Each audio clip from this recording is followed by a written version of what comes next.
So everybody's probably at work or getting off work like normal people do. Um, I posted a video. I was actually going to go live yesterday, but I got tied up with some other things that happened there. But just want to talk about kind of like this paint booth video I did. I posted it on a couple groups there, and I actually had some interesting responses, which I didn't really expect, honestly. So um, I was kind of because honestly, I don't really know anybody else that has used this before, so I was kind of curious. Like, I know there's different levels of paint jobs and things like that, but really, what I want to know is if other people had tried it, what their experience was, um, and kind of what their feedback was on it. Because really, it's a pretty affordable solution to basically keep dust and dirt out. Is the idea. Obviously, if you guys watched my video there, you could kind of see there could be some potential issues with that. So kind of going back through that a little bit, I didn't even realize that until I was making the video. But obviously, so the first time I set this thing up was a couple of years ago. I've only ever painted these two trucks in it. So, and actually, the first truck that I had done there, I did that C10, and I actually painted the roof inside the booth, and I took it outside of the shop and painted the entire truck, the rest of it outside, because I wanted to see if it would paint differently being inside the shop or outside the shop. And I wanted to know, hey, is the paint going to turn out bad outside the shop? Because I didn't really, I mean, honestly, looking back at that particular time, I didn't really care that much about that truck. So I was like, oh, let's just kind of see. I was basically just putting paint on it so that it wasn't sitting in primer as we were moving. And it ended up being that that paint job actually turned out really good for a first time spraying metallic paint on it. So that was kind of interesting. So when I posted on these groups there was actually some people in there. Like one guy said he had painted 65 vehicles in it.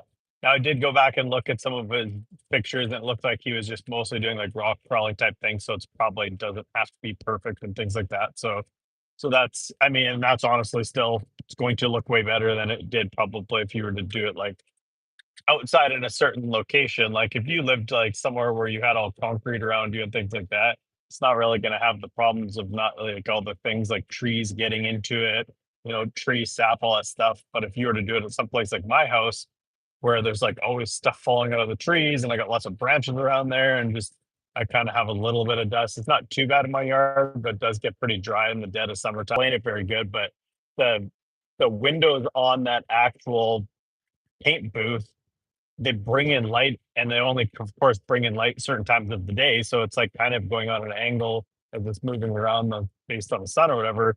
So when it got to the point where the light was coming inside of that actual part of the booth, I needed to paint that part and I couldn't tell what was going on because the light was like glaring on it, so it made it actually really hard to paint there. So like I said, the first time I painted with it, I had it inside my shop and then it really wasn't a problem.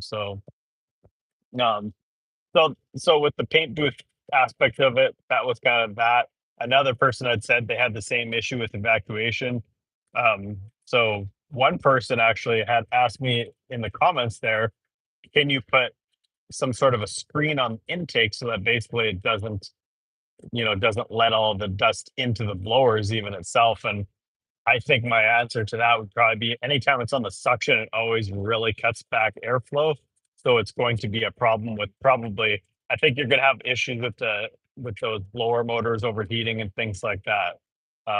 So that would be, I would say I probably wouldn't do that. It's going to have a lot less impact on the discharge side than it will on the actual suction side there. So so there's some little things like that. Now, when I've been looking at the new ones now they're coming out, I did notice that they have bigger blowers. And so I said this in the video. I think that the blowers that come with these inflatable booths are too small. They don't they don't evacuate the air good enough. So no matter what, if you have enough airflow, so even if those screens start slowly plugging up and stuff, they shouldn't plug up after using it one time. So once they start plugging up, if you had a good enough blower, it should still force it out because that's going to be the easiest route of actual airflow getting out of there. So I think that's going to help that problem.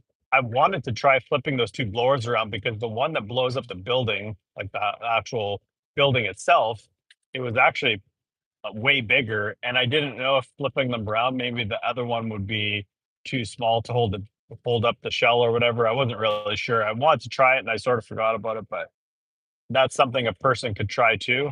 The other option would be just to buy a similar size blower to the actual one that blows up the house. And same thing, make sure that you're on different outlets so you don't have an issue with it. Basically, you know, like I had actually where my power just happened to go out because I didn't realize everything was on the same breaker. I was running the compressor and the two blowers on the same breaker just by accident there. So that's something to kind of think about. Also, like if you don't get that air evacuated good enough. So if you like the only kind of hold back for me was my compressor is just a Harbor Freight 110 volt. It's like I think it's like 60 gallons maybe. So the holdup with that is going to be, you know, the holdup with that is going to be whether or not, you actually are,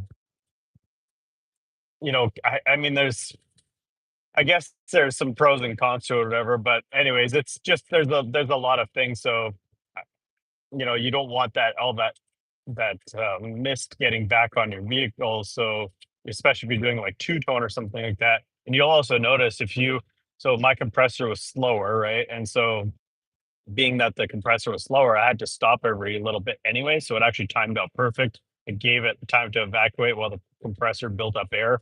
I run my gun at a really high pressure. They say you don't need to, but I've tried it lower and it doesn't really seem to work. So I run it at about, it seems to be happy over 80 psi is kind of where if you keep it above that, it seems to spray the best. Um, so there's some little things like that. What do you got going on? Where am I? I'm in Kansas right now, actually. Where are you at?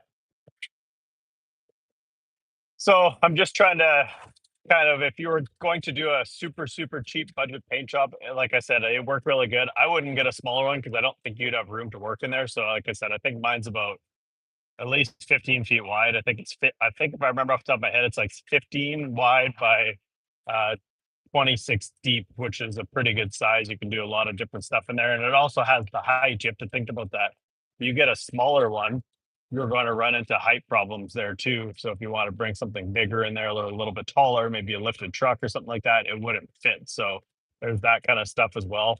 Um, so to go with I heard this a lot in the comments too. Like everybody's talking about like, well, could you run like something, for example, like you know, everybody's saying you can't use single stage paint for the first paint job because it's really hard to paint with and this and that. And I mean, both times I painted my truck here, I did to the roof white with the body with metallic color. And they say metallics is the hardest to shoot too, especially if you're using single stage. And I mean, I used this 3M PPS gun. It was super, super easy to spray with. Once you got it dialed in and you know exactly how it's going to lay its pattern, it's so easy to work with. You can change the dial so that if you need to go up and down and then you turn it a click, you can go side to side again. Super easy to work with, super easy to set up. So, and it sprays like, I mean, it's literally spraying like professional right out of the gun. So, pretty hard to argue with that. I'm not saying you can't like that kind of stuff that if you're using like cheaper stuff, you might have a harder time with it, basically getting it to spray nice and stuff. And again, if you're not doing show vehicles or whatever, so you're not, I mean, I guess there's some guys that want it to look really nice, and I'm sure you could still make a really good job at it, like with even a cheaper gun. I just don't know. People say you can grab a Harbor Freight gun and go and spray and still make it look professional. I'm not sure I necessarily believe that. I kind of would tend to disagree with that. You could probably still make it look decent, but I think the gun is definitely going to be a big part of the equation there. So there's that kind of stuff. So body work wise and things like that. If you're gonna jump in and you want to actually like do some just cheap body work, just go to Harbor Freight, buy a little 110 volt, little flux core welder. You can grind out the welding when once you're done, even if it's not perfect, it's no big deal. A lot of the stuff that you're going to be welding in project cars, you're pretty much going to be welding things like floor pans, rockers, that kind of stuff, and rockers and floor pans and like typical stuff like that, even cab corners, it's pretty easy to hide with just a little skiff of Bondo. So if you can grind down your welds, even if you don't know what you're doing or whatever, and just basically tack them in, put some Bondo over top of it, and it'll look pretty good. So it's it's just kind of one of those things. Like I said, it's what kind of budget you're working with. Everything I do, I shouldn't say everything because I like all sorts of cars. I like some nicer cars and I like some newer cars too. When I say newer, I mean probably in the '90s or something like that. But so I do like some different variety of vehicles and stuff, and I like all brands. I'm not specific, so but if I was going to, the bulk of what I'm going to buy is going to be just kind of cars that are like ready for the scrapyard that need to be either mechanically gone through body wise or both. So I'm always kind of looking at it like if I decide to paint this, where am I going to be starting? And so that's kind of what you need to look at. Like I didn't really think that through when I bought the square body because I wasn't planning on painting it. So if I was, I would have looked at it and thought, okay, well, it's going to need fenders, it's going to need cap corners, it really needs a bed.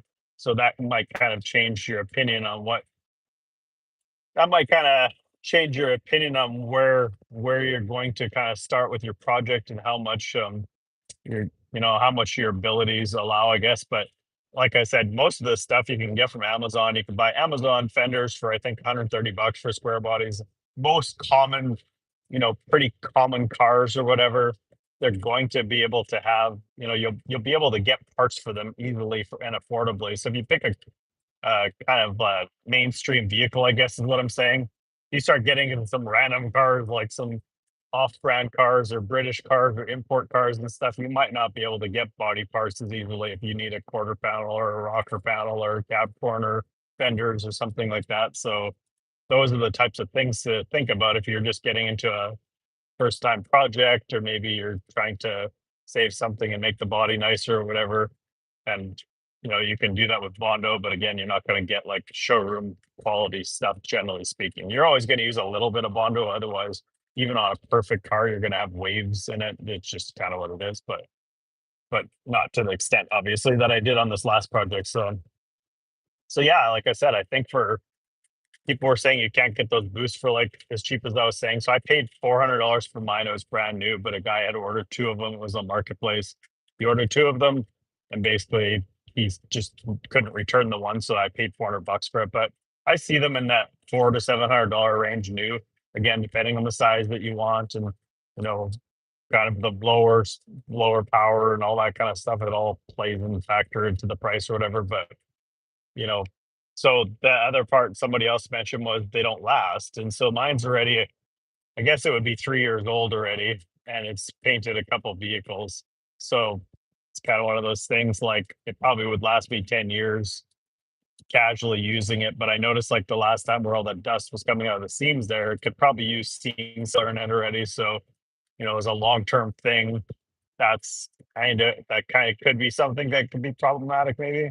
I don't know. Those seams are kind of starting to open up a little bit already, but I don't know if that's just I don't know.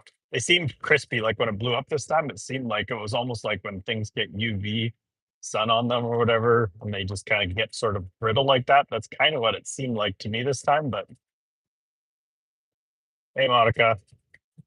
Um, so yeah, that was kind of my feelings on that. So I'll continue to probably use it. I think the next time I do use it, I'll replace the filters. I did talk about that too, but it seems like a lot of guys posted pictures and things that they had done project wise and stuff, and they did two tones and all that kind of stuff. So yeah, it's just kind of one of those things where they a lot of the actually honestly most guys don't paint with single stage because everybody tells you can't paint with single stage. So they do the base clear, which I think is harder. I've never felt like when I tried it, it was easy, that's for sure.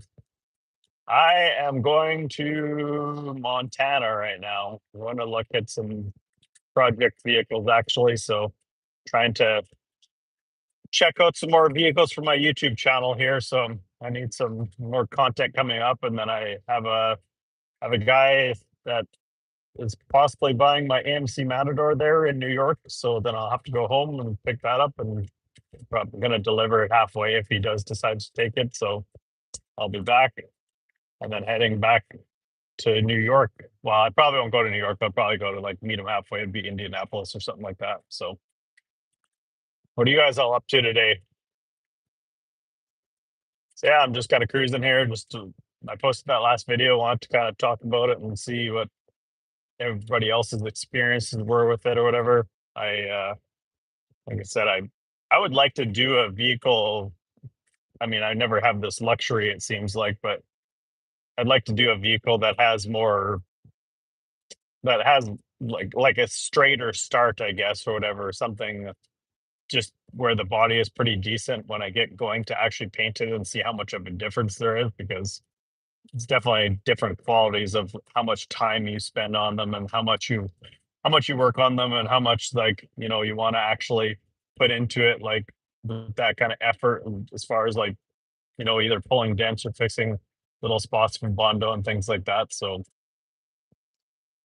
hello, good to see you. Uh, 8 people. Wow, you're a rock star here. So yeah, I just wanted to follow up on that last video there because I know there was a lot of people that were kind of commenting in the post that I had made online there, talking about that they had actually used these boosts before, which I honestly I thought the general consensus, like just kind of generally how people are, I thought people were going to be like, oh, those things were terrible and they're not worth the money and everything Chinese is always garbage or whatever. But most people were saying, man, we've used ours a bunch and we really like it. So I guess again, it's still way cheaper than putting in, a booth. There was one guy that mentioned that you can actually rent real paint booths apparently. It's like if you're doing a real restoration or something, you can rent like real portable ones, like they're not inflatables, they're not like that. So that might be an option for somebody too, I guess. But he said it's like $1,000. So I mean, I paid 400 for this thing, and I'll use it multiple times. And if I was to use it back to back to back, like I had thought about that after this last vehicle I had done there. What would be a good solution there would be that you would have a whole bunch of vehicles prepped. So maybe you would get something like, you know, 2 or 3 vehicles prepped, have them ready to just roll into the booth back to back. And then so one day you paint one vehicle, roll it out. Next day you paint the next vehicle, roll it out. Next day you paint the next vehicle, roll it out. So you could kind of get, because they are kind of a pain to set up and down.